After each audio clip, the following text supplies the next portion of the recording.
So dito pa lang sa may Matapang Street, sa may Nicanor Street, may nakaharang na bakod, talagang maliban doon sa concrete barrier at saka barbed wire, dito pa lang sa may Nicanor Street, may nakaharang na. Yan talagang matindi ang pagpantay sa Mindiola. So yung kanilang pinaka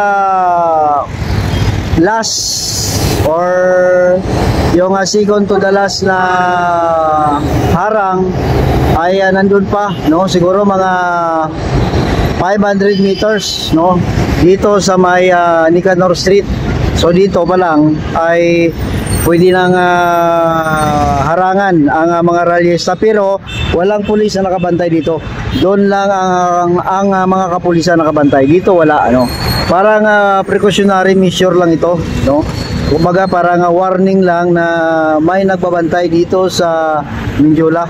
So mga 500 meters, nandun pa yung container van, at saka sa sunod niyan ay yung gate na mismo ng Mindiola. So ito naman ang sitwasyon guys, sa San Sebastian Street, corner recto, so may nakaharang na concrete barrier at yung barbed wire, Kahapon nandito tayo, may lumusob dito na mga ralyesta, So ngayon pakita natin yung walang tao. Kanina kasi kahapon kasi may lumusob dito, talagang ang dami, Itong area na to halos mapuno. Although hindi naman sila naggawa ng kilos na hindi maganda, pero ang ating mga kapulisan ay talagang paniguro, talagang binantayan nila. So yan, barbed wire, may concrete barrier sa harap, and then lampas tao, na barbed wire ang nakahanda para sa sino man ang gustong lumusob. Dito ganon din sa kabila. So yan ang paghanda na ginawa ng ating mga kapulisan. So ito naman yung sa kabila guys, Doon tayo kahapon sa kabila, So ito yung sa kabila naman ng barbed wire, talagang matindi ang depensa na ginawa ng ating mga kapulisan. Kahapon dito talagang punong-puno ito ng mga ralyesta, Dito sila nag-perform at hinarangan dito ng ating mga kapulisan. Yan, grabe, So talagang todo protection para sa mga gustong pumasok, magtangkang pumasok sa ating Malacanang. Yan. Yan ang sitwasyon dito sa Mindiola. Sarapan lang ito ng University of the S,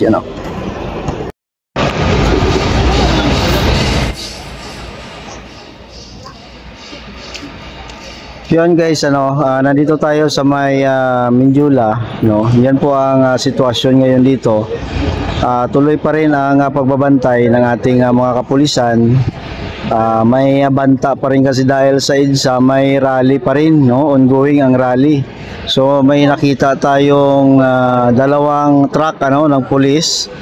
At may nakabantay pa rin dito sa paligid ng Mindiola, Hindi pa rin kasi nawawala ang banta.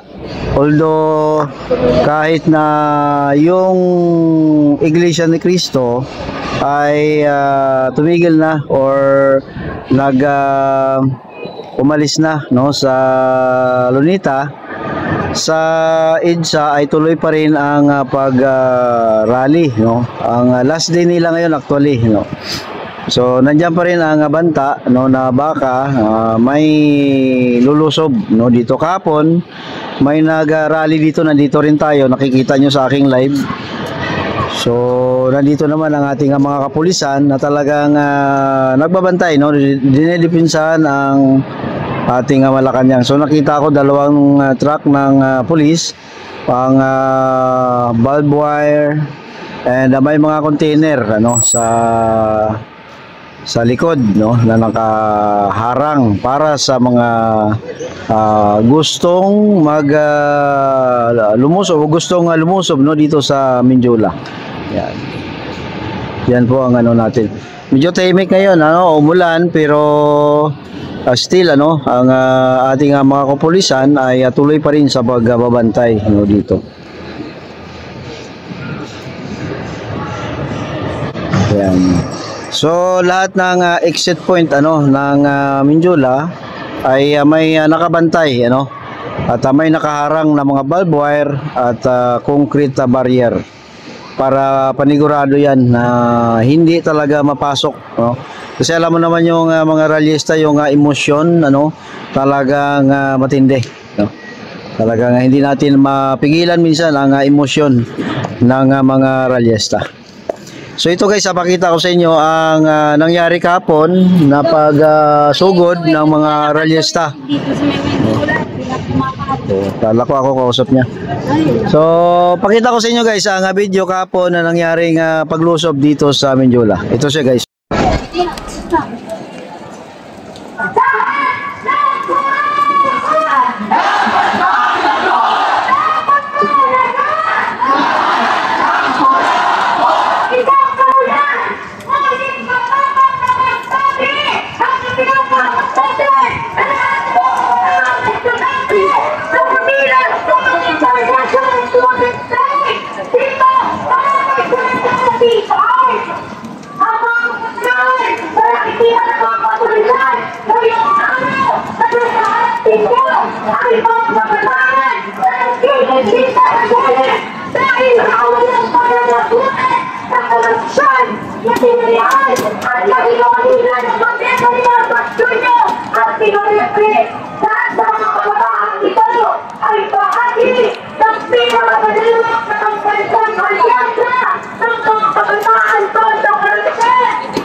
At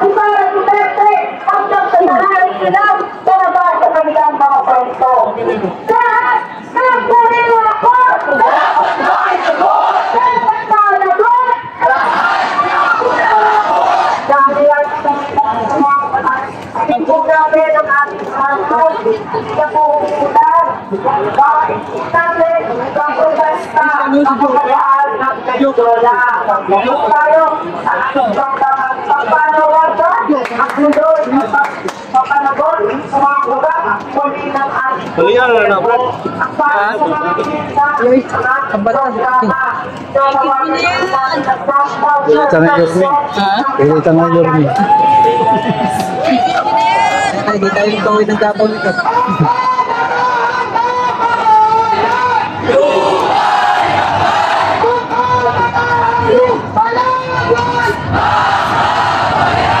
Ano yung YouTube channel mo? Rano. Ha? Rano. Ha? Birano? Birano? Oo. Rano. Puerto, Puerto, ang gandang Ban Province, Quezon, Philippines. Mabuhay, let's May 15-36, Kahiyas, 61 Health Ban Province, Quezon, Philippines. Yung dalawa na taong sana na to. Ano po eh. Saan yung buo natin?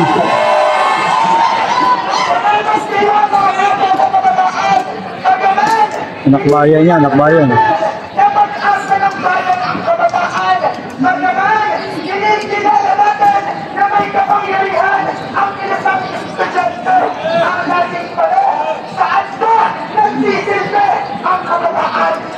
At ngayong abad ko, nasama ang mga kabataan mula sa iba't ibang mga pambankasan. Muli natin ipinakita na ngayong ban ang kabataan ay laging para sa batang anak pawis. Ang kabataan ay laging lalaban sa korupsyon. Ang kabataan ay hindi kailangan aanin na Marcos at Duterte. Ang tanong sa mga kabataan, papaalisin pa natin si Marcos Jr. Papaalisin pa natin si Sara Duterte. Sinawat. Ang kasabutan ng mga kabataan nila Marcos at Duterte, nahiya kayo sa mga talagsyon. Yung gagawin ang sinasang kabataan, ang mga protesta, ang mga walkout ng kabataan ay hindi para iulo kayo sa gusto. Ang protesta, ang walkout ng kabataan ay para alisin kayo sa gusto. At kayo ang gobyerno ng pamamayan. Ngayon, ang hamon sa lahat ng kabataan, lumitra ng pakaisayan. Ngunit, upang makikita nilang pakaisayan, malinaw, kailangan sumalit ng kabataan sa batang anak pawis dahil hindi pagkaganti ng kabataan ng pagkaganti lang.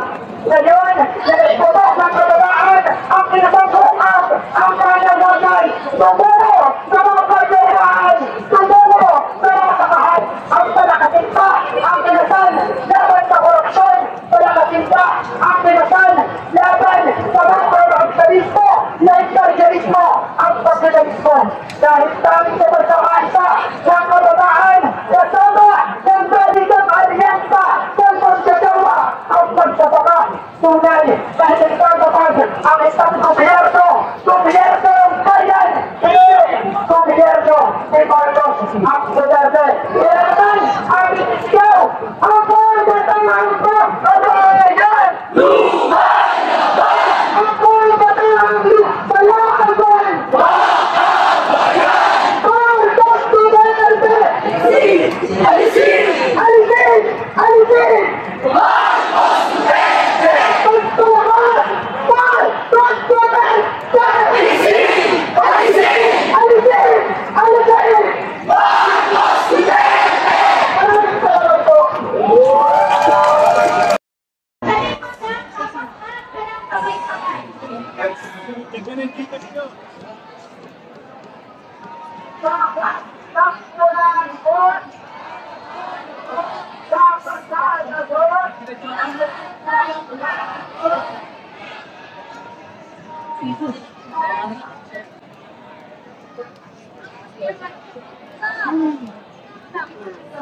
Boy, ito ka na. Tapos na. Then, nakaharang ka kasi sa view namin. Tapos, Bidang-bida ka na sa live tapos na, ko. wala ka namang ginawa eh. Bidang-bida ka na sa live ko. Kasi kakampi ka. Buong isang oras, nandiyan ko eh.